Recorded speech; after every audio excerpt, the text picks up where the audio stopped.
Mayoral Memo with Matthew Dickerson from Dubbo Regional Council.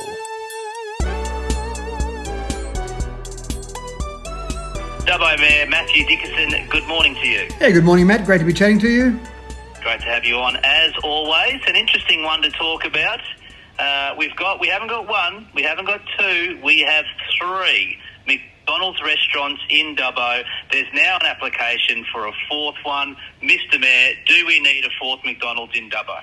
Well, I'm not one to have an opinion about what type of businesses we need, and our staff are the same. What we've got to do as a council is assess every DA on the development application features, complying with zoning laws, complying with building application processes. It's all about the technical details of that. We aren't engaged to go through that process and think whether or not we need a certain type of business. Obviously, that's up to the business developers themselves. If they think a fourth McDonald's is needed and there's an ability to run that business at a profit, then that's entirely up to them. So as much as some people in the community would like us to be a judge on the type of businesses we have, then it really just comes down to the applications that we receive, and we've got to judge them on that application. And if it's a legal complying development, it's very difficult for council to knock those back. But surely as putting your tourist hat on, putting your cultural hat on, surely we don't want a town where we are overrun by these regardless of what franchise it is or fast food restaurant or business. But for me personally, as someone that lives in Dubbo, I think if we have too much of these multinationals, why would someone want to come to Dubbo and get that Dubbo experience?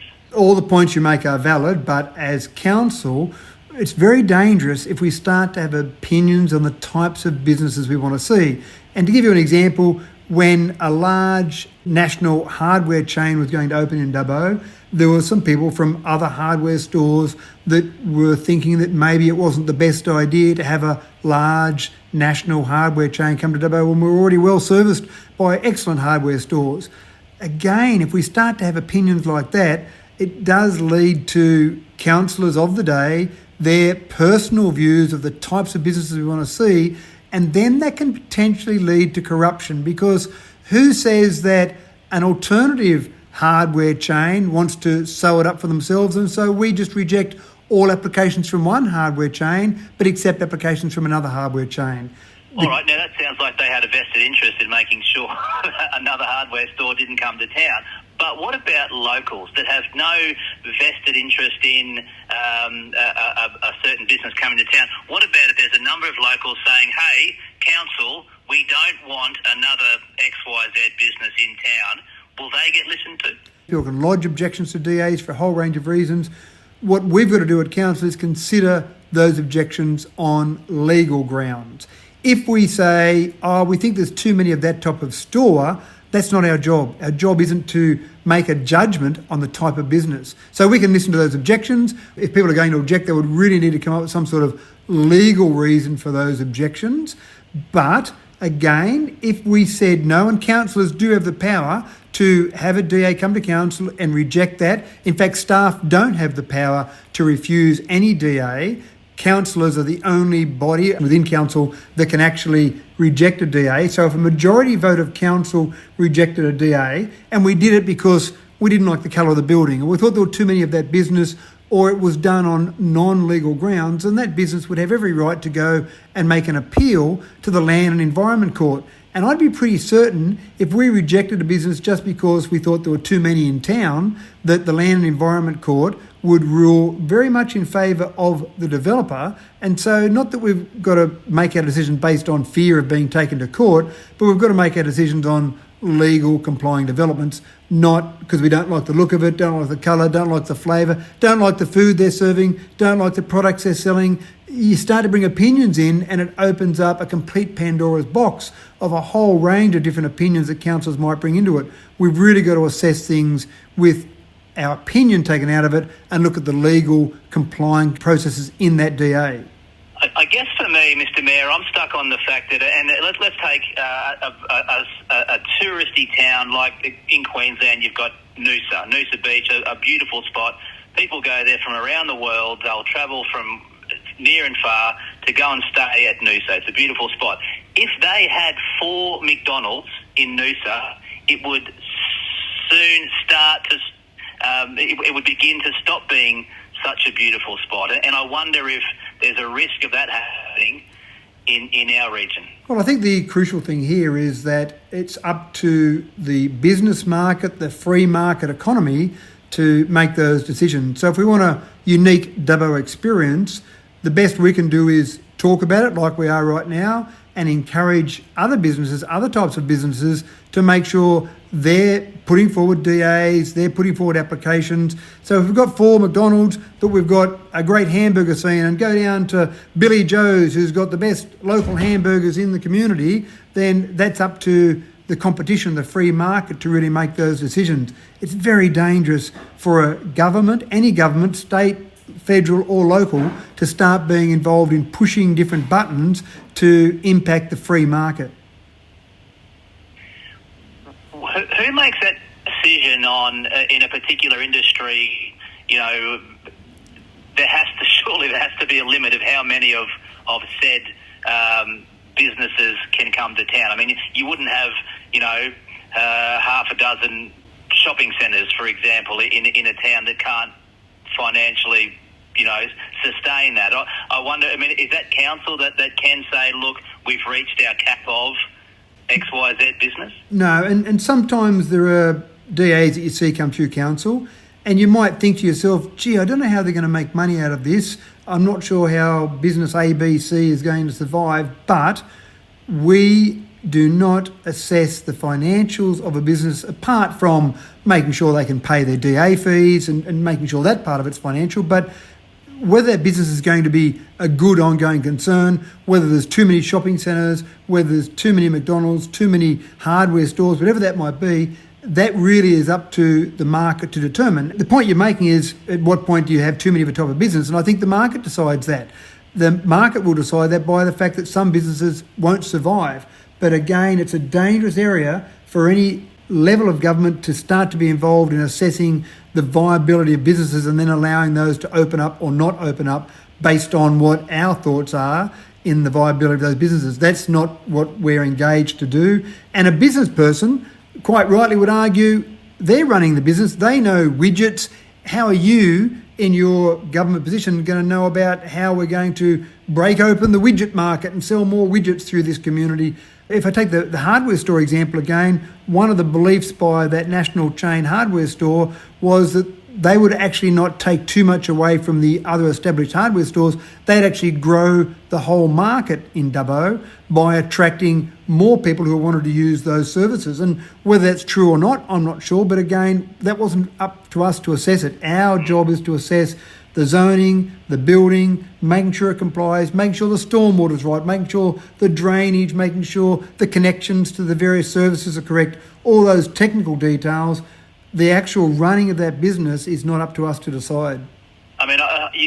You're right, and in this instance, with the McDonald's, it's a proven business model. It will succeed. If there's a 4th McDonald's, it will succeed. It's proven. If there was a 5th McDonald's, it will succeed. And I just wonder at what point do we go, okay, we get that it's a successful business, but really how many of them do we need in Dubbo? And having said that, I do remember there was one on Parramatta Road in Sydney that did actually close down, which was a bit of a surprise. And actually there was a fair bit of discussion around it at the time because exactly as you said, you would think you open another McDonald's and it's going to succeed. But I'm sure McDonald's has a very well-developed formula that would plug into the population size, the traffic on a certain road, and the road they're talking about there is a very busy road they're going on to, the demographics of the people that live there, the demographics of the visitors to that particular city.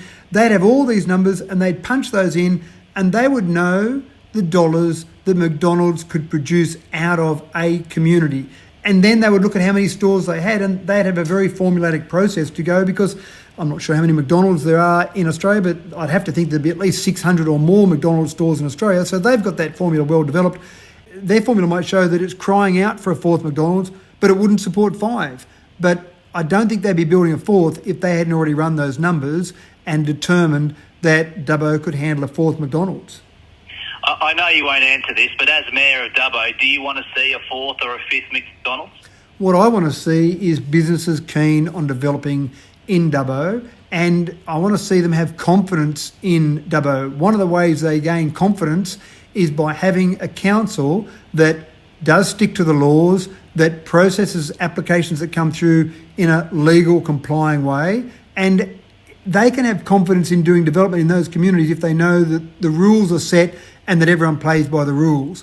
When developers get shy about going to a community is when they think the council flops around, changes their mind, doesn't process applications in the correct way, and they get a bit nervous. Because even to get to this point, even to the point of lodging a DA, there is a significant investment that McDonald's has already made. They want to have confidence that a council is going to follow through and stick to the laws of the local area of the council when they process that DA. If we get a reputation for knocking back DAs and making people go to the Land Environment Court because we don't like the colour or the flavour or the products that are being sold by a particular business, I think our development landscape would dry up very quickly. So my opinion about whether I want to see McDonald's or not is completely irrelevant. What I do want to see is businesses that are keen to develop in Dubbo. Respectfully, I don't think knocking back a DA means that you're seen as wishy-washy. I mean, I go back to Noosa again. The Noosa Council would be knocking back DAs left, right and centre because they want to keep the beautification of that area. They want to keep it as is. And I know Dubbo's a different place, and I love Dubbo, and it has a lot going for it in terms of tourism.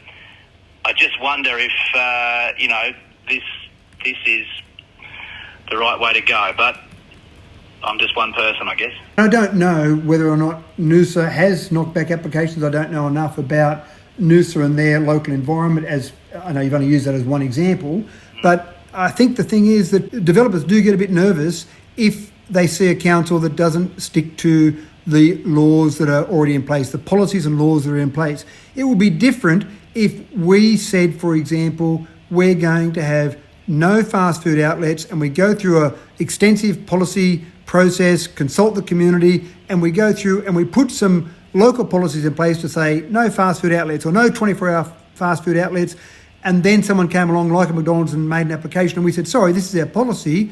You should have read the policy before you put the application in. We're going to knock it back. Now, again, I'm talking very hypothetical there. I'm not saying we're going to go and do that policy and all the rest of it. But when they've put that application in, when they've lodged that DA, they've read all of our local laws. They've read our development control plan. They've read the laws of the state, and they've put the application in knowing full well that this is a legal complying application. Now, I'm making an assumption there. I haven't read the application, but I'm assuming it's a legal complying application. Our staff will assess it as such.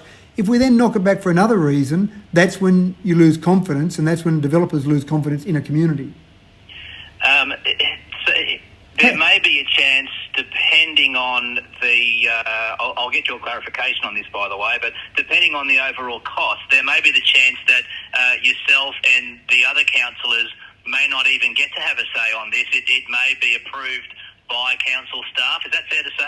Correct. There are a few things that will trigger an application coming to council. If there is a refusal, so if our staff want to recommend a refusal, the staff don't have the power to refuse. It has to go to a council meeting for refusal.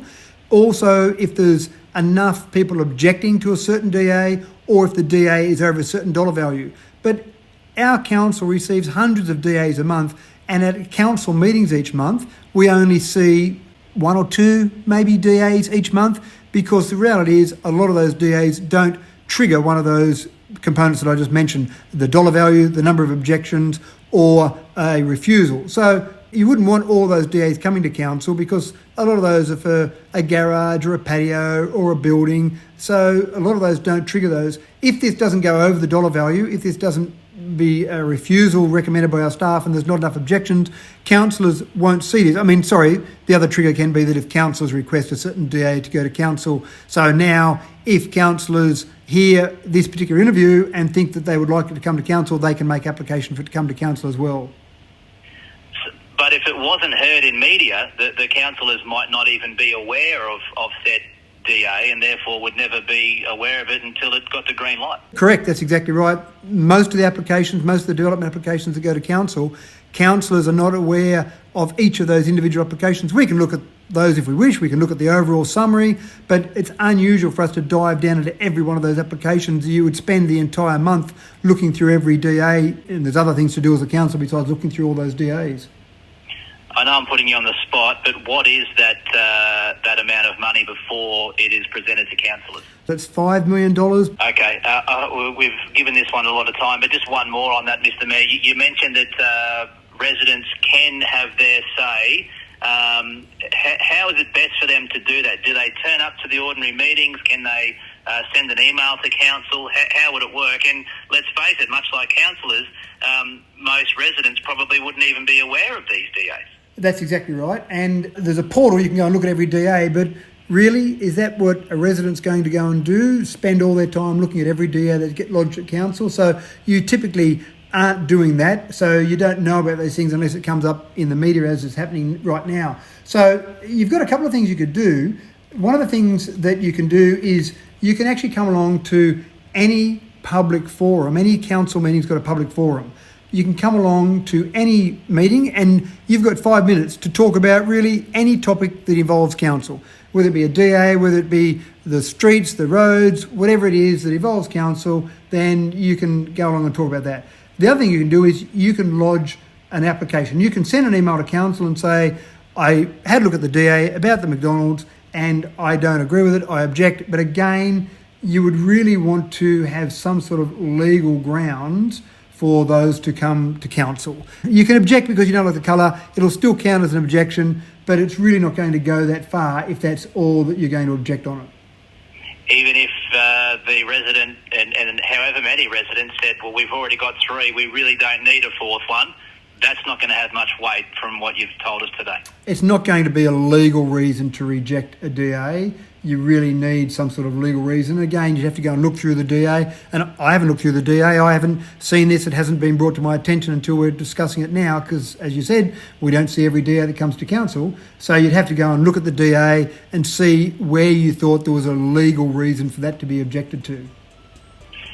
All right, Mr Mayor, we appreciate your thoughts on that. I know, as you said, it's something you weren't aware of, and I'm sure we'll hear more about it. But thanks for your time this morning. Always my pleasure, Matt.